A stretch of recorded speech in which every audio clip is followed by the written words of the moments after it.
It's a perfect situation. Hello, this is Liz. Welcome to my little urban homestead.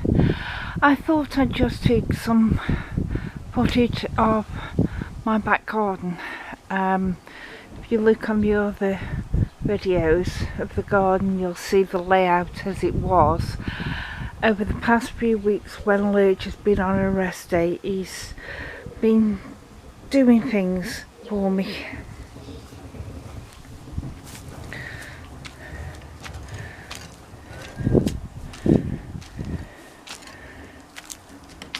First of all, it was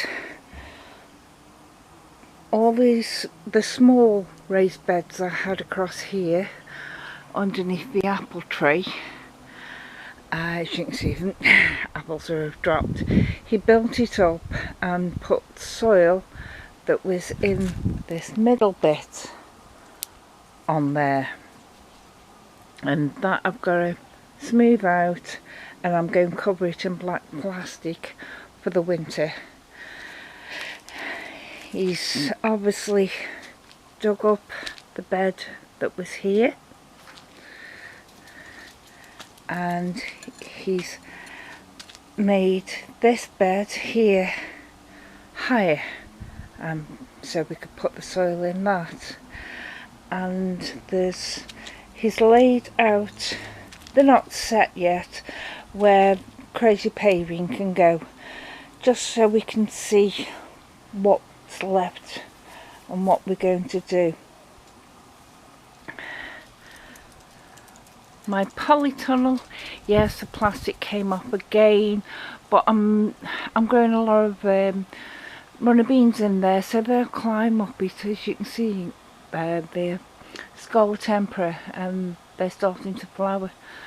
But although it's a small garden, with how I am medically wise, I can't keep up with it. That's why there's loads and loads of weeds. I can't just do it, so we're condensing it down so it'll be easier.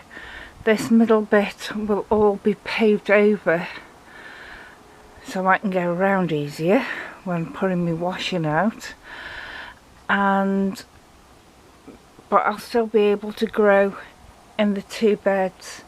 As yet I haven't decided what's going up the side, and back ends need sorting out, but it's a slow process because I can't do it, so Lurch is doing it on his rest days, and with the heat he can't go at it for long. He just does half an hour on a rest day. So I thought I'd show you how it is. Like I said, my plants are not doing well at all this year, so this is the best time to do it because I've got nothing in the ground nothing growing in the ground. Well, that's you've seen the befores. This is maybe the only during. There might be another during one, and then there'll be after it's all finished. Thank you. Bye.